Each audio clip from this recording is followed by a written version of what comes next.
Bonjour. Et, comme on vient de le dire, parlons-en. Affaire Roga Roga. Hein, en fait, concert ya Roga. Na conférence internationale. Donc, faut ça l'effort tout le bela makamboana parce que c'est très important. Parce que pour sensibiliser grand nombre de personnes, il faudrait qu'on en parle. Parce que sinon, ben, on fait rien.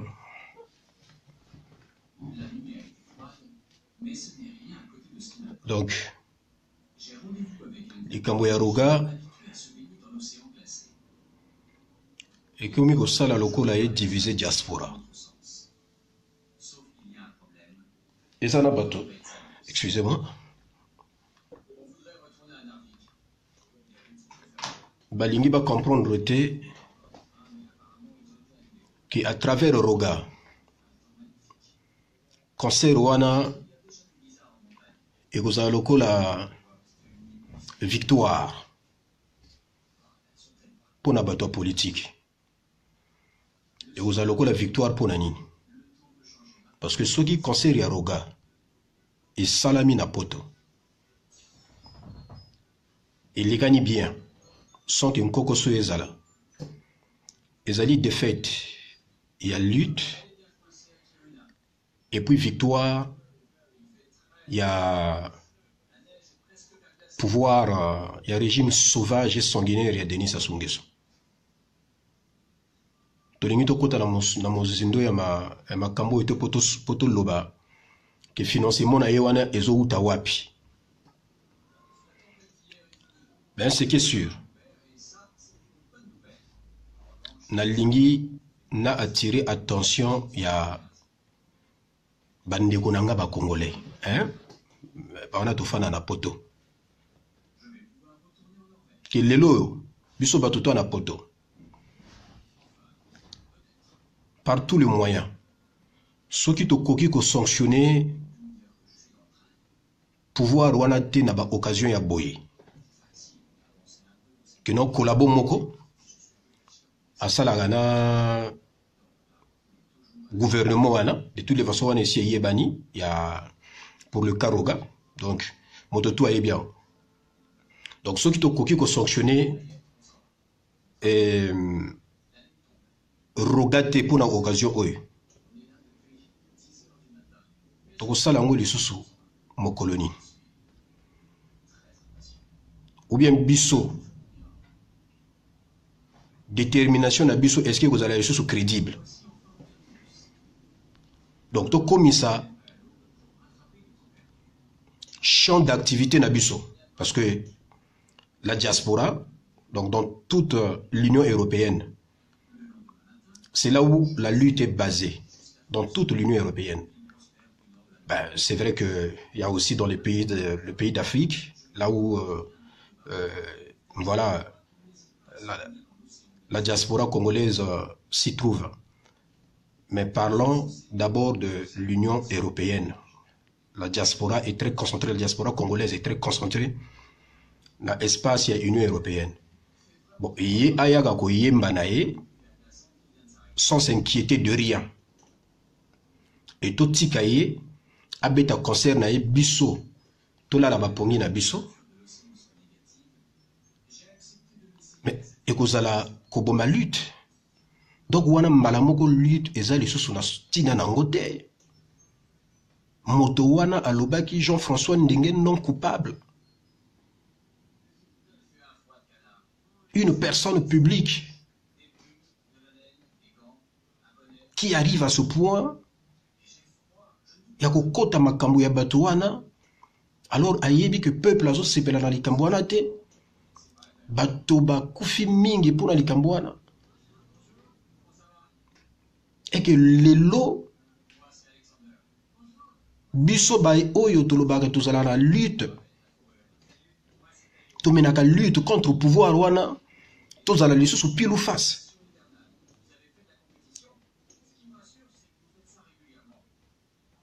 Tokoloba lelo aya kobeta te. Lobi to lobi aya kobeta na ye. Ben eza na tina te.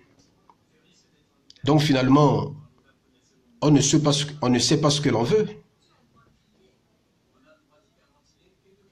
Concert wana eza na place nango na parité. Même ceux qui lingaki ezala na Belgique. Eza na place nango na Union européenne te. Concert wana fo ebetama na Bataclan ya Mongali. Mais pas na n'importe quelle salle. Il y a France, il y a Allemagne, il y a Belgique. Non.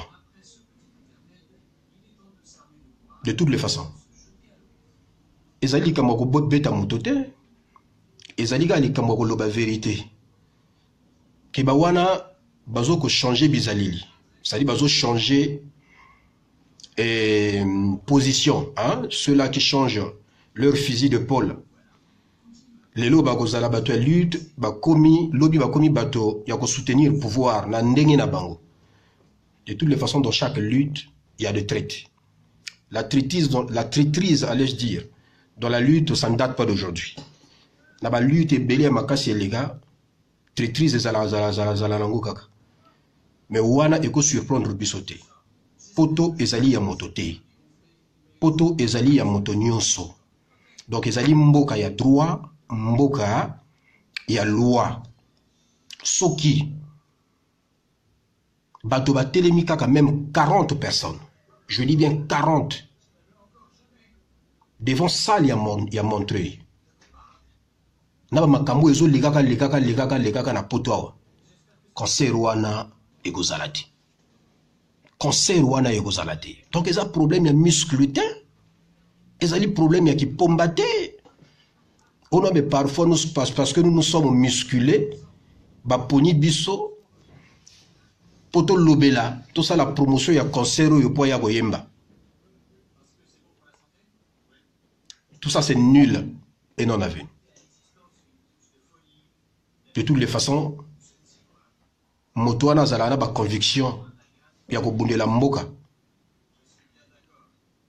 a changé que pour moi deux héros. Ma conviction va trahir que yangote. Mais le coup là, bino bozomona que c'est une bonne façon de faire. Vous êtes habitué à fonctionner comme ça. Mais bon, continuez. Mais to mata, to kita. Concert ya roga et vous allez.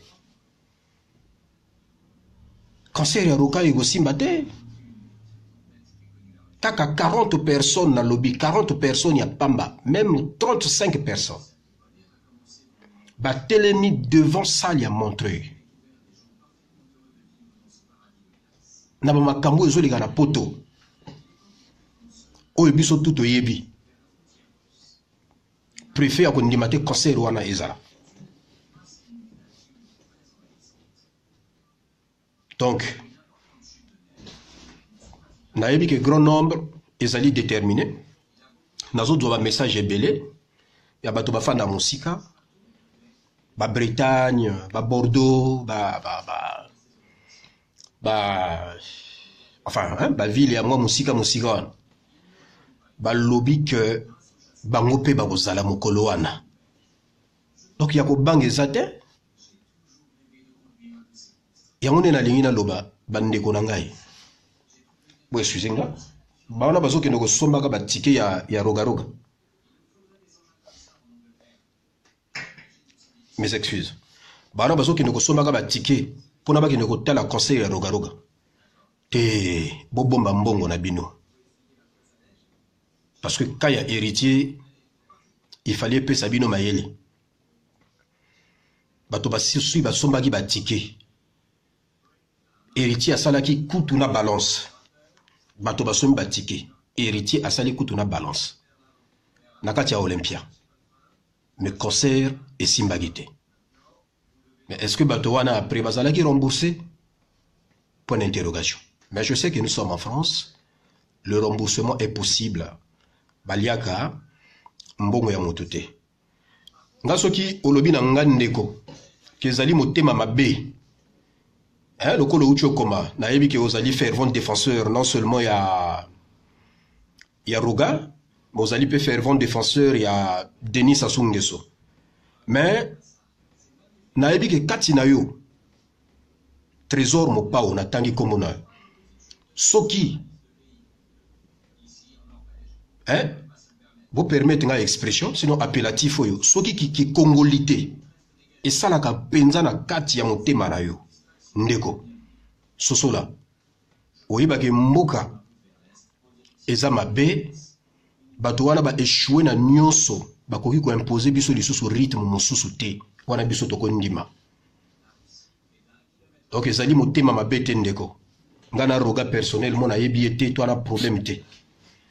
Mais ezali ne face ya ba réalité, face ya ba fait, et puis na responsabilité na ye wana asi ya djoa po na sala ka propagande ya bato wana basala kana Denis Sassou Nguesso yo moko oyebi yango ezali motema mabe te ndeko soko bengi yango motema mabe donc yo za congolais te donc oza congolais te aussi olata na yo kazaga ya kibu tribaliste donc oza no pika tribaliste lokola bato mosusu wana mais ngai nazani tribal te ndeko culture yango ata soki tolobeli culture nga na boyi te na lingi culture te nga lingi culture ya mboka mais na lingi culture ya mboka tango ezali ko aider ezo ko aider biso ba o tozomona pasi ça dit que biso ba o tozomona pasi parce que biso tomona ka pasi ata même soki toi na distance mais tomona ka pasi pona makanisi pona makamwa mabe ya gouvernement wana hein. Donc, batotou wana basalaga na ye, basalaga propagande na ye, ça fait 34 ans. Bino, est-ce que boye baga moto aboma na nyo? Hein? Trésor, na lingi na loba na yo ndeko, hein? Limbi sanga na benge boye, mais na lingi na loba na yo, est-ce que oyebi nani aboma Franklin Bukaka? Nani abomisa Franklin Bukaka? Mais parce que Franklin Bukaka a kotaki na danse ya sa sauté. À mon avis, qu'il faut y avoir la vérité, Azalaki n'a côté à peuple. Et jusqu'aujourd'hui, cet homme que moi j'appelle immortel, il a sacrifié sa vie pour le peuple. Parce qu'il n'était même pas obligé. Franklin Bukaka. Bon, on a l'obité que Rogaruga peut ayemela pour le peuple, pour que Babomae. Non, on a l'obité bon côté. Mais au moins, Azana côté à peuple. Azana na côté à peuple, c'est important. Azana audience monene, azana audience moko très large. Donc ce qui est à l'obéli pour na peuple, les kamoko kene musika et ko yokana makasi. Asala kayangote. Yo motobeti sakaye comme on a évité soko zala sponsor nae, soko zala producteur nae. Bon bref, peu importe ce que tu représentes dans la vie artistique de Roga. Ben, je pense que c'est aussi bien. Au même temps, dans le pool, à que nous yembe la bateau nanu banzembo consolation kuna na wane ko motiver bateau. Wana ko sala ngote trésor. Au moninga gaya ko yemba awa na poto, hein? Awa biso ko consoler biso nani. Mais maye nanu akende nanu na nani yo na le pool, à que nous ko meka ko soigner ata mo ba pota ya bateau le pool wana. Hein papa? Au lieu de venir ici me traiter de mon thème mabé, parce que Nazo Lobaga vérité. Mais non, à un certain moment, il faut arrêter. Ben, il faut arrêter de toutes les façons, ton matato kita. Moi, je n'ai rien contre toi, mon frère. Moi, je me dis que tu es un Congolais, mais peut-être qu'il n'a pas encore compris. Le jour que tu comprendras, et de toutes les façons, la canisse vous commis vous comprendre vraiment moké moké. Le jour que tu comprendras assez vraiment. Ogoloba que Ndeko naza tribalité. Je ne le suis pas. Bana ba yebinga ba yebi que na tribalité. Jamais pe na koza la tribal. Jamais. Parce que ezali vision na ngate. ezali mode de vie nangate. Hein? Biso à l'époque, en 95 ans, j'étais encore beaucoup très jeune. Quand on critiquait Kolela, namonaki moto la kisanga musabité pour le bana tribal parce que ayebi que na moto le poule, mais nazo ko critiquer Kolela. J'étais très jeune, tout ça là qui ba nani ba to mena ki ba action pour na empêcher ba réunion mususu elinga ki salama. Pourquoi na MCDDI à l'époque. Donc mon frère il faut arrêter.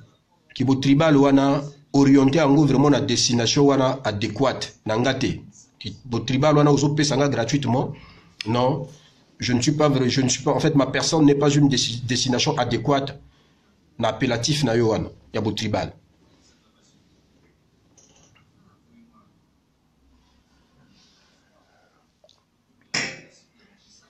Ben, si tu prends ça pour la promo, oui. Ouais, la promo pour vous empêcher de jouer. Ben, ça c'est vrai. Mais de toutes les façons, je ne vais pas m'attarder là-dessus. Hein? Je ne vais pas m'attarder là-dessus. Moi, je donne mon avis et je pense que Ezo Yokana, bato ebele bazo ko adopter avis na biso oyo bazo ko valider plutôt avis na biso oyo parce que ba yebi que ko betisa roga na poto wana ezali komi pesa ça dit ko ndima concert roga ezala na poto esimba na poto ezali komi pesa na libulu ngando plutôt na monoko ngando voilà lingala pe comme ezala moi compliqué. Donc to lobby akobeta te ezali biso bato to lobby akeno ko beta na Bataclan ya mongali ezali ou bien yo motozo mona ke non ozali producteur na ye ozali je sais pas mécène na ye proroga tu l'amènes dans la région du Poul akeno ko yembe la bato wana bako dwa consolation na musique na ye mais biso to on a besoin na ye te pour l'instant. Il a demandé pardon pour sa chanson, c'est bien. Mais rien que pour sa chanson. Donc Jean-François Ndenge, non coupable. Donc Wana Ezadi, soit pas lobby que non, Azama B a validé que Makambo est B. Wana Ezadi qui tribalisme, qui tribalisme, yawabe. Ba tribal à Makasi Ndebino. Mais bisote batotozo ko lutter pour Namboke Bonga. Donc, tribunal wana, président du tribunal wana c'est roga. Yende, motozala qui n'a procès wana, moto rendre que verdict à lobby que Jean-François Ndenge azali non coupable. Et puis, au lieu de soukaka wana, à quel sous na Côte d'Ivoire, à quel loba, Guillaume Soro, l'avenir de l'Afrique. Donc, wana yo trésor au monde kangote. Mon frère, toi-même, tu sais, tu habites en France. De toutes les façons, tes isani là, ça ne colle pas. Tu sais que dans ma période où biso tozali, to telemi biso 40 concerts et simbate. Donc ça c'est vrai. Mais tokozala 40 te mokoloa. Tokozala au moins plus de 2000 mokoloa. Parce que quand il s'agit de défendre la patrie, il y a des gens qui sortent. Ba mosu se siga ba uta oye bate. Bo son tété, donc yoza mesena e commissaire la ngaye nouvelle oyo. Abomba mbongo nae. C'est très important. Parce que quand même, billet est cher. Hein? À foutre un billet, il y a 1000 euros, je sais pas, 900 euros. Pour batonaï bayawa. Bakozana effectif, je ne sais à combien. Abomba mbongo nae, abebi sambongo te. Bobom sambongo na bino. Plutôt bomba mbongo na bino parce que ekosimba te concert wana. Il y a le 26. S'il s'agirait d'amener devant cette salle femmes et enfants, Tokoya Bissonios. Maintenant, mais il faut être un peu déréglé. Il y a beaucoup de gens personnes publiques, tu es un musicien, il y a renommé mon néné. Makamozo kwe na mboga na yo, ozo lobelango ata kutu mo kete. Na le poule, ake no sala ta concert na Kinkala. Wana yo motoza mesen na yo ko meme na Kinkala te. Hendeko. Kosa congolais, banda tana wana. Soki ezalaki kaka na nani na infondo, soki na nani. Olingaki uyo olingaki ko kende ko betsa yo kuna. Kwa kende ko conseiller moi mitema bato ya infondo. Ah. Mais non, à un certain moment. Hein? Donc, ba tribal les andebino. Yo motoza mécène naé, follow banana qu'on mise bambongo, ceux qui producteurs naé qu'on mise bambongo pas que nous bêta dans le pool. Parce que ma kamouza na le elegi na le pool, et zo singa pe moi musicien moko akende ayembe la bango pe ça va moi espoir. Hein? Ne dit-on pas que la musique adoucit le mœurs? Yo zo memela ye biso to na posa naé. Ben, à moins que na avion wana ayaga na ndenge ayaga na ba cobra nyonso ya ndenge batanda makuna pour ba empêcher biso, mais comme poto malheureusement ezali le Congo te, et heureusement qu'ezali démocratie, ezali pays à droit, donc biso to ko gagner kaka mokolo na biso to ko gagner kaka to mata to kita to ko gagner kaka ndeko penza na problème na yote mais ko benga nga tribal te, parce que je ne suis pas tribal. Tribal nde yo naba ndeko na yo wana bino nde ba tribal mais ngate ngana zali moto ya droiture soki li kamozo simbate ezo simbate. Et la lutte n'a pas commencé aujourd'hui pour moi. Moi j'ai commencé à lutter depuis le pays. Voilà. Donc ngai soki li kamozo simbate ezo simbate. Eza na biloko mosusu bakolela babana ko sala bato kolela babana ko sala ngana bana déjà ko dénoncer yango. À l'époque peut-être parce qu'il n'y avait pas Facebook. Mais qu'est-ce que vous croyez? Mais vous croyez quoi? Qu'on est devenu combattant seulement ici en France? Ah ben non. Même dans Mboka Tobana qu'on menait l'action, que les Kamozo Simbate et surtout que dans Mboka période où on a moyen de communication à la guité. Donc on était obligés, ceux qui baso salango kuna biso tokyo kuna toko kubeta mwa mabanga. Voilà. Donc yango na zoloba soko lingo lati sangai kazaga na yo ya nanyo ya tribal wana metalio. Mais moi je te dis sincèrement, nous sommes déterminés. Au-delà de ce que tu vas penser de nous, sinon que toi et le groupe de Roga, vous pensez pour la kanisa pour la biso, mais talibino ba tribino so boko pesa ba qualificatif nyonso. O ba tribal, o banani banani et talibino ngai na yebi que na démarche na ngai. Et na kanisi pe ba ndeko na nga mususu na démarche na bango biso nyonso yana likamo kiti bu tribal awate. Les Kamouezalia au faut que la vérité, Mboka eza mabe, et on n'a pas besoin de Roga ici. A que nous voyons na Bataklo et Mongali. Yosa mécène sur les projecteurs. Que nous voyons na Bataklo et Mongali. Ozo memaya waponani. Biso awa tokosan na nini. On n'a pas besoin de lui. Je dis bien, je réitère, on n'a pas besoin de lui. Le 26 wana, tango nazola la nazola mukanazo kansaka le 26 wana. Et comme akuto mbango le 26 wana. Pourquoi ça retarde même? S'il y avait la possibilité pour bami kolongo, ba poussa ngo et yaga mbango.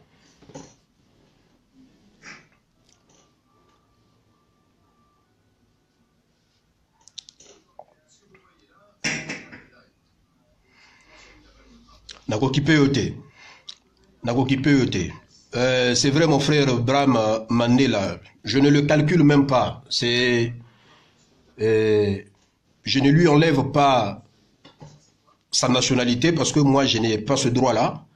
Mais c'est que sûr, il reste un compatriote congolais.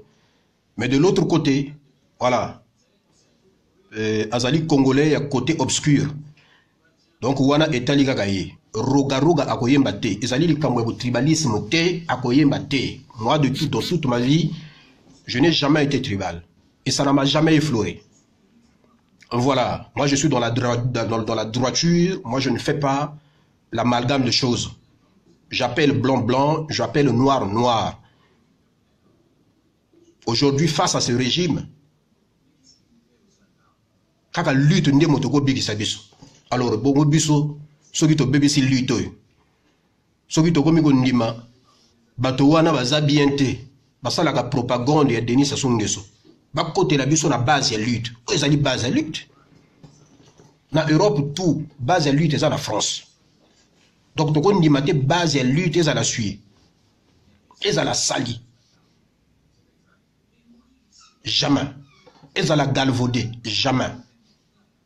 Donc on n'acceptera pas que de piètres personnes y mettent pied pour vouloir venir y faire la loi. Na base ya lutte, jamais. Boke noko yemba na biloko na bino mususu wana, bozana basale ebele kuna. Akoke noko yemba soki wapi ne Ako no yemba na Centrafrique. Yo motoza mécène na yo ko meme na Centrafrique te. Roga. Il vient ici, non?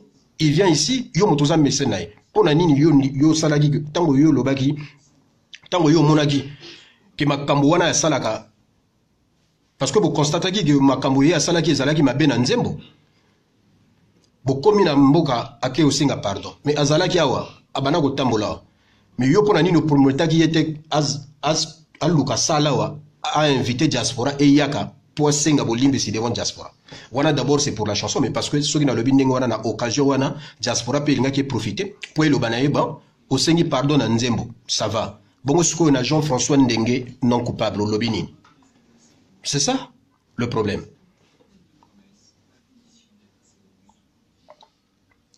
Oui, merci Mbouta.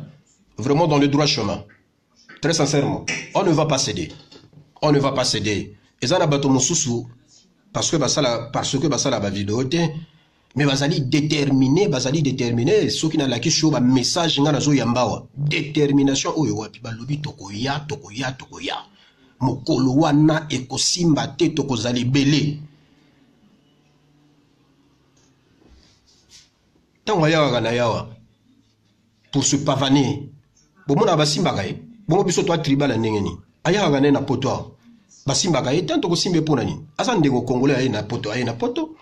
Mais ayaka ko exercer métier wana te biso tozo juger sali par rapport il y a implication na dictature ya mpila. Ça aussi c'est si difficile à comprendre, c'est très facile à comprendre.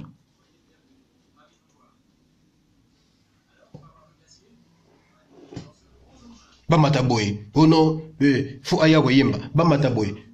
Même diaspora comme vous allez diviser dans petits esprits, comme vous benda na ndenga bo mesana ko sala ba division, mais beaucoup de na bino bato même 1000.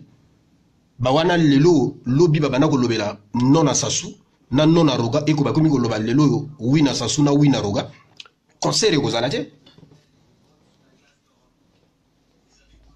Excusez-moi, parmi tant d'autres, vous pouvez même choisir les plus musclés.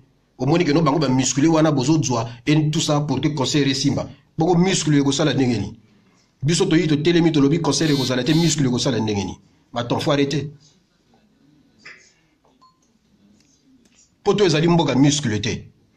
Poto ezali mboka ya droit, ezali mboka musclé te. Awa osakani okoti boloko. Voilà. Donc awa ezali mboka loi, ezali mboka musclé te.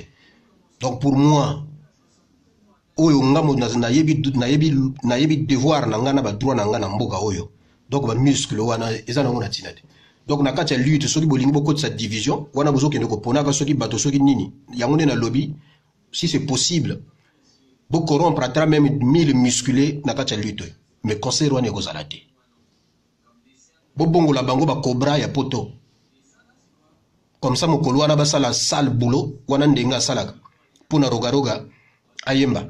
Ne vous prenez pas la tête pour rien. Nous sommes en France, mon frère. Nous sommes en France. Tout ça na poto.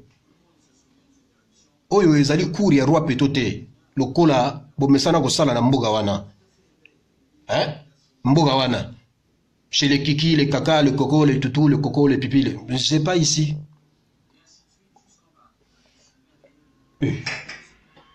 Bato bazo kufa, makambo zo simbate. Et vous voulez comme ça contenir les gens avec vos distractions à la con. Attends, il faut arrêter.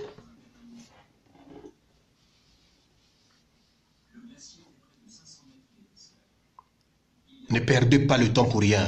Avant, l'obana ya ke neko saba programme souswa ke neko yemba soki na Centrafrique, ya ke neko yemba soki wapi. Bisike za belé. Mais maye soki wapi ko maye. Mais na base ya lui tuté, na Union européenne té, éco-simbate. Mais yo peut donc pas longtemps que comprendre que bongwana. Ou comprendre que bundela mboka eleki nyonso. Parce que ngata mosusu be na kamwa vidéo oyo na sali yango pona yo te. Mais comme nazo mona siko ba intervention na yo ekomi kozala mwa ebele. et puis d'une drôle de façon, d'une drôle de manière, pour nous lobelanga conseil wana, na au finganga qui tribal gratuitement, ce que je ne suis pas.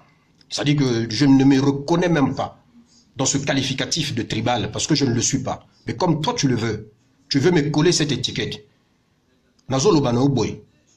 Toi tu penses que ngai na yo motoza tribal azana. Mais zande yo. Soki yo lobi biso batoto bundelaka papa. Papa Sakabiso même l'autre côté to bundelaka papa. Donc président de la République, un dictateur, a commis papa na yo. Toi tu es un papa ou t'es? Comme ça que nous disons que papa ndenge wana papa na yo. Président de la République ou biso batoto bundelaka papa, c'est dans l'une de tes vidéos. Hein? Quand tu faisais comment dirais-je au bandaki ko faire montre ya mécontentement na yo pour na omona ki l'autre là ba yambaki na nanyo na mboka yo lobi o biso bato to bundelaka papa bon ceux qui komi na niveau wana que dictateur a komi ko benga ma papa na minoko bato mosusu donc penza yo kanisi yo za tribalité mais trésor le vrai tribal c'est toi. Soko bongoli ça soit comme papa na yo azali sous dictateur te azali sous mobomi batote mais papa na yo donc on la tient na nzota comme papa na yo obiso batoto bondela ka papa ba to senga même le côté nazo bebisa bambongo na ngai nazo bimisa bambongo na ngai pona papa mais pona papa ndengeni donc tribal ya makasi ezali yo parce que soki ezalaki moto le poulo lingaki bien ngai papa te maloro ngana ndenge wana te ngana nationaliste moto tout a moto nanga wana zo sala bien aza moto nanga ngana tribal te na tribal point ah ben voilà donc yo soko zana makanisi na yo ya mabe et puis soko fanda kana poto poko tsaka trouble na diaspora ndeko oko kene nango wapi oko suka nango wapi parce que Congo wana to mata to kita suka nango ko bonga suka nango ko bonga Congo wana boko mokolo wana biso nyonso to fandi boy yaka mboka na yo okozonga nuka to fandi boy après ko tala biso na miso boy ko saloni parce que na moment wana bato bazo bundela mboka yo zo bundela kaka kwanga na yo ya ko benga ka dictateur sauvage dictateur tueur dictateur sanguinaire papa et comme le gola osali sous na valeur de les valeurs qui moto et longo yo osana ngo les sous de j'avais même prévu na vidéo yo na lobela na conférence internationale mais là oyi ko bebi selanga ga vidéo koko selanga makambo ya papa ya nani ya tribal ce qui je ne sais quoi. Brazzaville n'est pas pour toi mon frère et Brazzaville aussi n'est pas pour Sassou mon frère. Brazzaville n'est pas pour Roga mon frère. N'essaye pas de me pointer du doigt parce que oyebinga pe bien te ofana na poto mais oyebinga bien te donc on menace ngate pour na olobananga que non viens à Brazzaville. C'est pour toi Brazzaville. Ceux qui même na fouillé acte de naissance na yotam sous botama kutu na Brazzaville ou bien même na l'une des grandes villes ya mboka wana te. Yo lo bananga na ya Brazzaville te. Brazzaville eza yo. Limbi sangai. La ligne zala un peu insolente parce que faut pas me chercher. Mais ezo suwa bino ponani. Ngata ona zo lo barogaru akoyemba te. Yo pe lo baka ke est-ce qu'on ne peut pas tenir un échange comme ça? Que le bananga que Yoko Yana Brazzaville, c'est pas menace aux autres blondines gagnées. Moi je suis pas né en France. Na botama na mboga wana na yaki aoya, na kozonga na mboga wana, na koti na mboga wana, na koli na mboga wana, na kozonga na mboga wana, ya mboga nanga. Donc yo moni ndengeni. Que to tigela bino mboga wana. Et puis ngana lokola yo te ngai même soki alaki ngana par na yo jamais na ko bimisa malobo yo ucho bimisa ke o na komela yo ke no yo zonga na Brazzaville jamais ngana ko kanela yo te ngana na problème na système soki système e koyi papa yo koloba so ndenge nini ko landa ka biso to kozana de bon côté parce que biso to déjà na bon côté o zaka na bon côté individualisme nde ememaka moto za la tribal ki buni individualisme wana na ki bu clanisme et tinaka moto azala tribal parce que yo na bu clanisme na yo na bu individualisme na yo yango wana ezo sala ke ozala kaka moto wana zo luka kwanga na ye moko mais azo talela intérêt collectif te. C'est là où il y a un problème. Toi tu es ici, tu habites en France, ozana ba tout ebele na poto hein? Ici la France t'en donne le droit. Ozana possibilité de se soigner, ozana possibilité de au kufa kanzala te. La France t'en donne le droit. Boko ba wana bazomo na passe na mboka wana. Yo zomo na bakana bangote. Toi tu ne veux voir que seulement ton cas. Ozwan pepe o kende ozonga, boko kende ko frimer ke bango na mboka kuna. Donc yo bino bolingi bo zwaka ka mboka wana na captivité, lokola bo mesana ko monisa bango pasi. Et comme ça bino tango bokoma na mboka wana bozala ka ba roi, ba yambaka bino lokola ba nzambe. Mais attends, à un certain moment mboka tout à la période nango ya turbulence. Mais na kanisi cette fois-ci il y a régime Sassou. Il y a moko esika azali ayebiango que cette fois-ci ils allaient faire nae. À cause de lisusu akoki kokende lisusu musika te. Parce que nous avions su mettre la barrière. Et ce que nous sommes en train d'ériger une barrière. Et cette barrière, c'est dans la durée. Denis Sassou Nguesso va tomber. Ça se voit, ça se sent. Donc, toko ndima, ba erreur, mosusu te, ba infiltration, ya bozo, ba wanate, ya ba ruga, ba ya ko salir diaspora. Et l'on oyo biso to dui, et zo laksa déjà que Denis Sassou Nguesso a kokwea. Voilà pourquoi moi je me plains souvent, quand on a eu kabato mosusu ya lutte, azo leka nani, azo sa la vidéo, pour na ko brondir kaka kibu individualisme. C'est-à-dire il y a ko lobaka ngai na saliboy. Côté wana vraiment photo longolango. Parce que la lutte est une force. Ce qui biso to soko imaginer ngote, mais ba effet nango ezomona na déjà. Ce qui lutte est en force te. Rogaroga kena ko senga pardon na mboka pona nini. Donc ça prouve que la lutte est une force. Mais biso rogaroga ezalika moi comment ce qu'on appelle, moi et logo moko boye fallait tout ça là moi vite fait. Mais azali vrai cible na biso cible na biso principal il y a système. Mais comme système ils ont soutenu na entretenu na banyama mike dont fait partie Roga. Donc on ne peut pas accepter que Roga il mette pied ici pour chanter. Si c'est pour venir se pavaner, ben, c'est pas un problème. C'est un compatriote, tant soit la famille n'a un poteau. Cette lutte, elle n'est pas violente.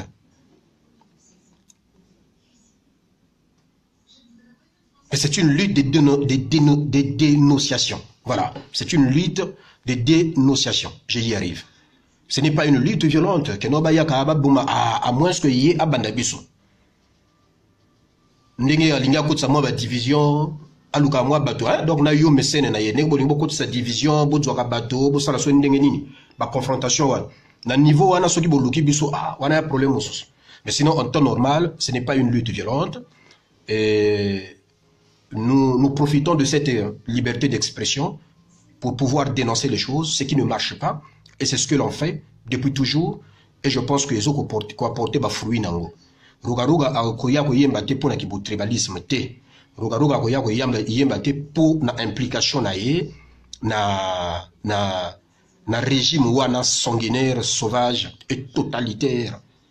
Hein? Ce régime despotique de Mpila.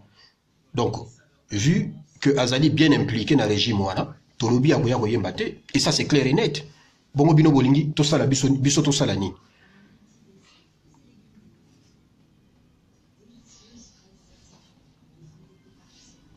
Oui, effectivement, Rogaroga ne va pas jouer jamais, effectivement. Il ne va pas jouer. Il ne va pas jouer. Soyez-en sûrs qu'il ne va pas jouer. Donc, Binomoko, Batobofana, Bissonio, Batofana, na poto. Et, ben oui, en fait, Nalingina qui peut le sous-souter, mais comme pour Nagolaksoga, moi je suis très mature, et puis na compatriote à solo, Nalingi, Montonios, Gana tribalité. Nalimina qui peut le sous-sauter. Mais tu viens encore de kill en me disant il a chanté rupture. C'est là où je t'attendais, moi. Mais qu'est-ce que ça veut dire chanter rupture? Roga a une rupture. Est-ce que l'élo na niveau est le Congo? Na niveau, le Congo, na niveau, le Congo est dégradé. Est-ce que biso aux autres la chanson loco la rupture pour na ningi sasasu? Roga a une rupture a une contre nani? Contre bato basala gana sasu. Hein? Ba subalterne ya sasu. Mais pour na nini a yembi directement nzembo te ko lo basasu longwa. Parce que biso cible na biso eza sasu. Bato wana ba yemba basala gana sasu soki sasu azate. Ba ko sala na ye. Tu me dis a yembi rupture ani. Obino banani boy, to ko lakisa bino biso banani. Nous sommes le peuple. Vous n'êtes qu'une portion de personnes. Nous voulons contenir tout le monde. Alors là, ça ne va pas marcher. Roga ne va pas chanter. Et Congolais tika bizaleli wana. On te dit, faut que l'obanaye ayembe la sasu nzembo, na Claudia, na Kiki. Ayembe la Kiki mbongo, pour que Kiki a rapatrié, banani bambongo wana akenda kotia na ba paradis fiscaux. Na ba paradis fiscaux. A rapatrié yango. Donc ye ayemba nzembo. Comme yo za mécène na ye komisa. Ayembe la Kiki, soki koko wana nzembo. Ayembe la sasu nzembo wana bomeli bato na le pool na wana azo tia bato na boloko kili sans raison fondamentale aucune. Et puis ayemba nzembo wana azo koka kopesa bourse ya ba étudiante bazali na Russie na ba wana bazali na Ukraine. Ayemba nzembo contre exhibition ya madame Sassou. Il y a le médecin après la mort na Ginkala. Tous autres délais na makamboan. Bongo siwo. Yozo memela bisoni. Ayembe nzembo ni. Attends, il faut arrêter. Tako Franklin Bukaka bana ko yemba nzembo, ba texte wana. Ya sia yemba nzembo wana. Bongo kiki nani moninga na yo.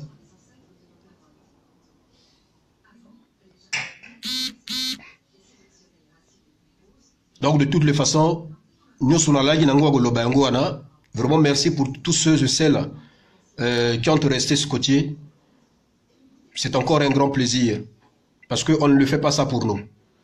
Moi, je ne suis pas Sokinani, je viens juste pour dire des choses qui tiennent la route. Parce qu'on ne peut pas se laisser comme ça manipuler tout le temps.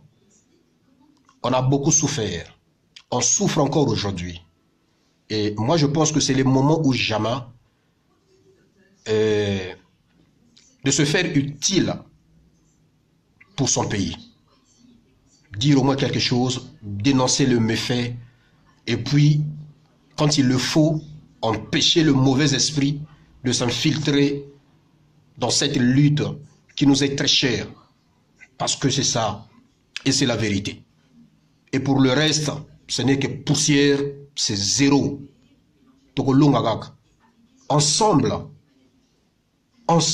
nous, on va vaincre. Ensemble, nous vaincrons. Tomatato kita, ensemble, nous vaincrons. Et voilà. Allez, bien chose à vous. Mokolo est là, Moponabino. Et puis, on a aussi autre chose à faire. Nzamba Batela. Merci. Rendez-vous le 26. Mais avant le 26, de façon répétitive, la sensibilisation ne s'arrêtera pas. Donc on va essayer un peu de continuer de cette façon-là, dans cette lancée-là, même jusqu'au 25, même jusqu'au 26 matin. Et puis bon, tout à l'heure, ceux qui nani sali yango ya montré, ceux qui ba tomboli yango te ba memango na mpila, ceux qui kaka otogomona. Allez, bien chose à vous. C'est vrai que j'ai prévu parler aussi de la conférence nationale. Je voudrais parler de la conférence plutôt internationale. Donc je n'ai pas eu assez de temps. Je pense que prochainement je le ferai. Donc pour ça encore, veuillez encore m'excuser. Parce que c'est ce que j'ai écrit en fait dans l'intitulé. Allez, merci bien. On se dit à plus.